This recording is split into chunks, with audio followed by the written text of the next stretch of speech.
और आपको बता दें कि आज अंतर्राष्ट्रीय बाघ दिवस है। खुशी की बात यह है कि पश्चिम चंपारण स्थित वाल्मीकि नगर टाइगर रिजर्व में बाघों की संख्या लगभग 70 पहुंच गई है। बाघों के संरक्षण के लिए भी अंतर्राष्ट्रीय बाघ दिवस मनाते हैं। खास बात है कि बिहार में इसका असर अब दिख भी रहा है। एक साल पहले तक 2023 में वाल्मीकि टाइगर रिजर्व में बाघों की संख्या 54 थी, जिसमें तेजी से बढ़ोतरी हो रही है। आपको बता दें कि दुनिया के 13 देश में बाघ पाए जाते हैं। इनमें से लगभग 70% बाघ सिर्फ भारत में ही पाए जाते हैं। लिहाजा वाल्मीकि टाइगर रिजर्व प्रशासन और बिहार सरकार की ओर से बाघों के संरक्षण को लेकर कई कदम उठाए जा रहे हैं। वाल्मीकि टाइगर रिजर्व का हैबिटेट विशेष तौर पर बाघों को खूब पसंद आ रहा है और यही कारण है कि धीरे धीरे बाघों का कुनबा इस अभयारण्य में तेजी से बढ़ा है। और वाल्मीकि टाइगर रिजर्व की बात करें तो यहाँ ग्रासलैंड मैनेजमेंट के साथ ही 900 वर्ग किलोमीटर में फैला यह जो विशाल जंगल है, जिसकी तस्वीरें हम आपको दिखाने की कोशिश कर रहे हैं। इस जंगल के बीच बीच से ऐसी सैकड़ों नदियां हैं जो निकलती है। तो विशेष तौर पर यहाँ के जो टाइगर हैं उनको जंगल में आसानी से शिकार मिल जाता है, क्योंकि ग्रासलैंड मैनेजमेंट के बदौलत शाकाहारी जानवरों की संख्या बढ़ी है और उसके बाद शिकार की कोई समस्या बाघों के पास साथ नहीं रहती है। और ऐसी जंगल के बीच से निकलने वाली जो सैकड़ों नदियां हैं वहां आसानी से बाघ पहुंचकर पानी भी पी लेते हैं। तो ऐसे तमाम हैबिटेट हैं वाल्मीकि टाइगर रिजर्व में जो बाघों के लिए काफी उपयुक्त है। और यही कारण है कि बिहार के इस अभयारण्य में हाल के दिनों में बाघों का कुनबा तेजी से बढ़ रहा है। मुन्ना राज, न्यूज़ 18, वाल्मीकि टाइगर रिजर्व।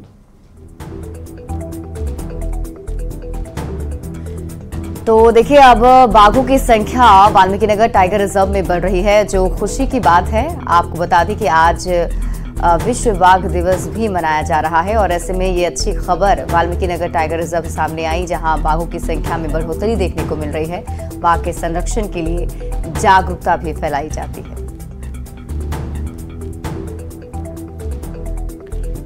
बारिश के मौसम में बिहार सरकार डेंगू और चिकनगुनिया बीमारी से निपटने के लिए पूरी तरह तैयार है। बीमारी के फैलने से पहले स्वास्थ्य विभाग ने पूरी तैयारी कर ली है।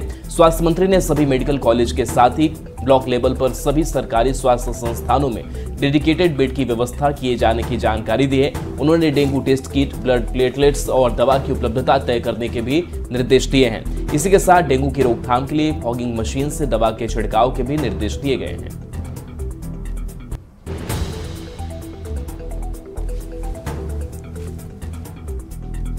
और अब बात करेंगे मिशन झारखंड में जुटी बीजेपी। इन दिनों विधानसभा चुनाव जीतने के लिए एक साथ कई मोर्चों पर काम कर रही है। लोकसभा के नतीजे और पार्टी की तरफ से कराए गए सर्वे के बाद सबसे पहले कमजोर क्षेत्रों को मजबूत करने पर काम किया जा रहा है।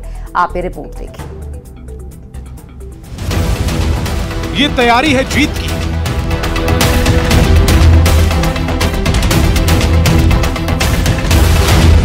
बीजेपी का मिशन झारखंड।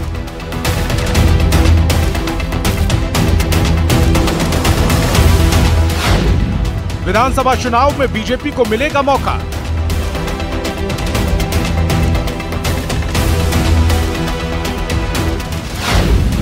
जीत के लिए बीजेपी का प्लान तैयार।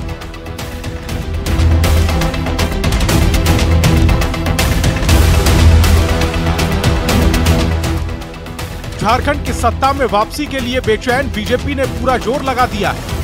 हाल ही में हुए चुनाव में 8 लोकसभा सीट पर मिली जीत और 52 विधानसभा सीट पर मिली बढ़त से पार्टी के हौसले बुलंदी पर है। झारखंड की सत्ता की चाबी अपने हाथ में लेने के लिए बीजेपी ने 26% आदिवासी, 16% कुर्मी और 14% दलित के साथ साथ ओबीसी वोट बैंक में सेंधमारी के लिए जोरदार प्लान तैयार किया।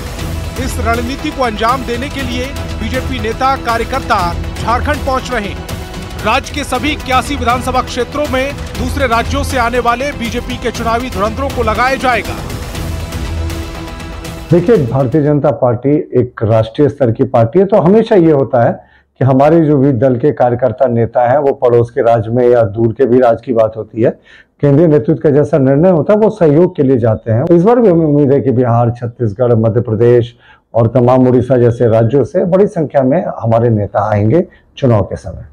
शिवराज सिंह चौहान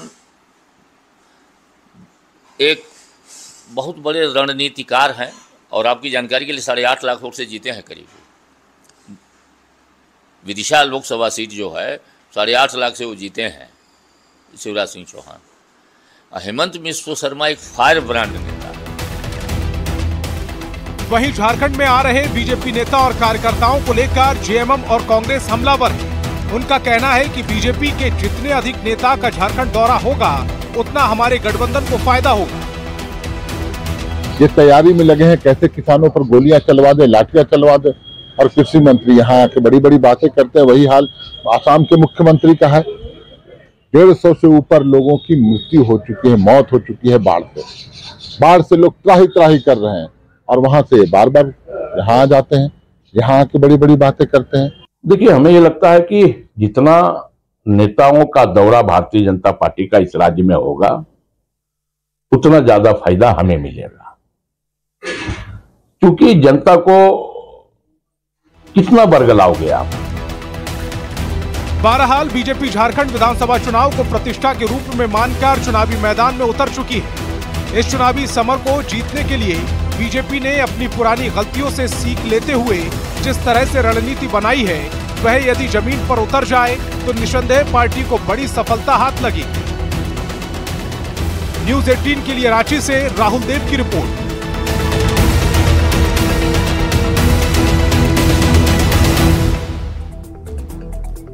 बिहार बीजेपी का अध्यक्ष बनने के बाद दिलीप जायसवाल ने पीएम मोदी से मुलाकात की है। अध्यक्ष बनने के बाद पीएम मोदी से दिलीप जायसवाल की दिल्ली में ये पहली मुलाकात हुई। पीएम मोदी और दिलीप जायसवाल की मुलाकात की तस्वीरें भी सामने आई हैं, जो आपके टीवी स्क्रीन पर हम आपको दिखा रहे हैं। दिलीप जायसवाल ने रक्षा मंत्री राजनाथ सिंह से भी दिल्ली में मुलाकात की, और ये पहला मौका है जब बिहार बीजेपी का अध्यक्ष बनने के बाद दिलीप जायसवाल प्रधानमंत्री नरेंद्र मोदी और रक्षा मंत्री राजनाथ सिंह से मिले।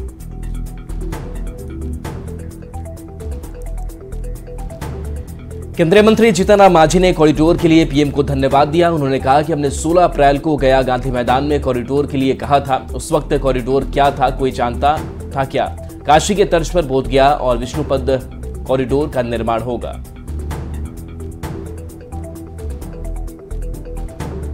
इतना कमजोर दिमाग नहीं है कि जो नहीं समझते हैं कि किसने क्या कहा। इस नाम प्रतिष्ठा में भी कहा कि जब हम 16 अप्रैल को बोल रहे थे गांधी मैदान में, उस समय कॉरिडोर क्या होता है कोई जानता था, कोई बोलता था? कोई पत्र पत्रिकाओं में आप लोग तो जरूर निकालते कभी कि कोई कॉरिडोर की मांग किया हो। तो उस समय शुरू हमने कॉरिडोर की बात की, लेकिन उसके बावजूद भी मैं कहता हूँ कि मेरा उसमें कोई योगदान नहीं, नरेंद्र मोदी जी का योगदान है कि जो कहा था कि हम गया से चुनाव लड़ रहे हैं, इसलिए उन्होंने शुरू किया। बिहार में शिक्षा व्यवस्था को लेकर आए दिन सवाल उठते रहे हैं, और एक बार फिर से छपरा का जयप्रकाश विश्वविद्यालय सवालों की घेर में है। ये सवाल इस बार हो रही है स्नातक परीक्षा को लेकर उठ रहे, जिसमें भारी अव्यवस्था देखी जा रही है। परीक्षा के दौरान परसा कॉलेज की कुछ तस्वीरें सोशल मीडिया पर वायरल हो रही हैं। इसमें परीक्षार्थी राउंड टेबल